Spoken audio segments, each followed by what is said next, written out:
안녕하세요. 서울대병원 건강톡톡 김가영입니다. 겨울이 되면서 마스크를 다시 착용하는 분들이 많아졌죠. 이 마스크 착용은 감기뿐만 아니라 전염병이나 또 호흡기 보호에도 도움을 주는 역할을 하는데요.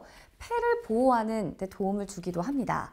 특히 먼지가 많은 환경에서 마스크를 착용하면 폐암 예방에도 도움이 된다고 하는데요. 오늘은 이 폐암에 관한 이야기를 한번 나눠보도록 하겠습니다. 서울대병원 심장혈관 흉부외과 박세민아 교수님과 이야기 나눠보죠. 교수님 어서 오세요. 안녕하세요.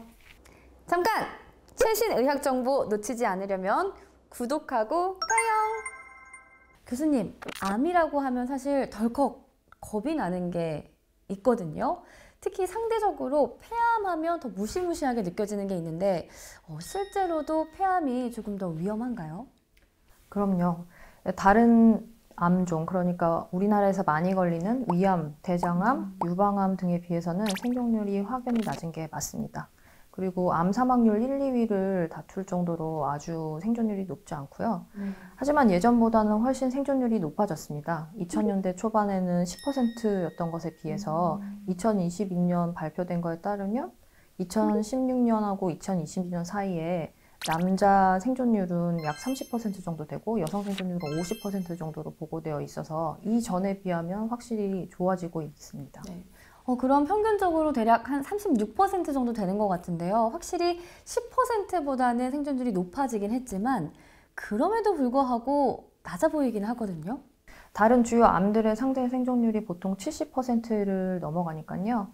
폐암의 치료가 힘들고 생존율이 낮은 편이기는 하죠. 그래도 이제 폐암은 1기와 4기의 생존율 차이가 나니까 꾸준하게 검진하시는 것이 중요하겠습니다. 네. 자, 그러면 좀 더 자세하게 폐암에 대해서 이야기를 나눠보도록 하겠습니다. 폐암은 크기와 형태에 따라서 종류가 나뉘더라고요. 어떻게 나뉘나요? 우리가 일반적으로 말하는 폐암은 폐에 생긴 악성 종양을 말하는데요. 폐 자체에 생기면 원발성 폐암이라고 하고 다른 장기에서 이제 폐로 전이된 거라고 하면 전이성 폐암이라고 합니다. 또 말씀하신 것처럼 조직학적인 형태에 따라서 우리가 비소세포 폐암 그리고 소세포 폐암이라고 구분을 하는데요.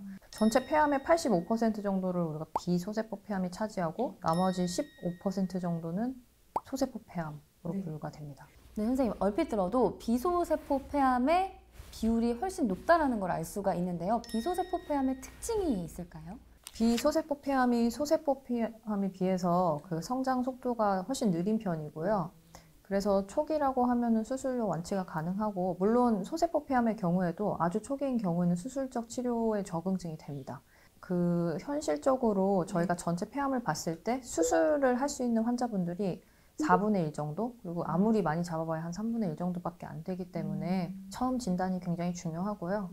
그리고 처음 진단 시에 많이 진행했을 경우에는 초치료에서 실패하는 경우들도 있고 흥하게 재발을 하기 때문에, 그리고 완전히 초치료가 성공을 했을 경우라고 해도 보통 이제 재발하는 경우가 전체 폐암의 한 절반 정도, 많게는 3분의 2의 환자에서 재발을 경험한다고 하니까요. 네네.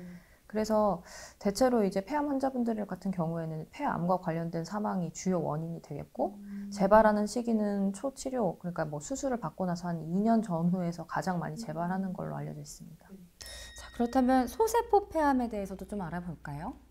소세포 폐암은 아무래도 비소세포 폐암에 비해서 상당히 공격적인 암이라고 생각하시면 됩니다. 그래서 생존 기간도 전체적인 비소세포 폐암에 비해서 이제 낮은 편으로 알려져 있고요. 그리고 항암 치료가 더 주된 치료가 되는 경우가 많고요.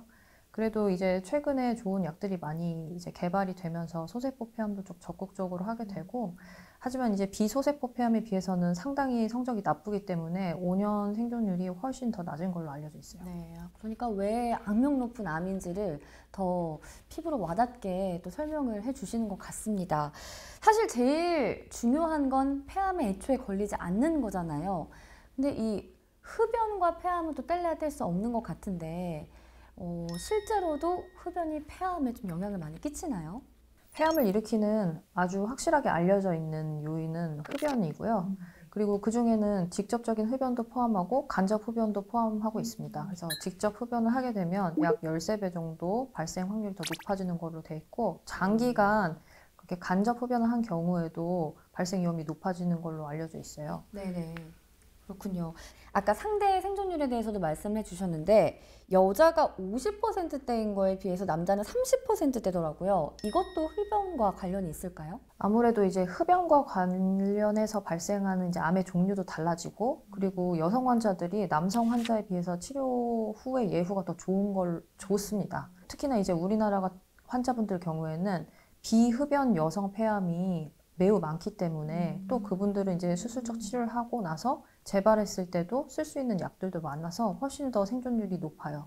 그런데 통계를 보면은 흡연자는 줄었는데 또 폐암 환자는 늘었더라고요. 그 이유는 뭘까요? 아무래도 이제 흡연에 노출된 시기와 실제로 병이 발병하는 시기가 다른 것도 있을 거고요.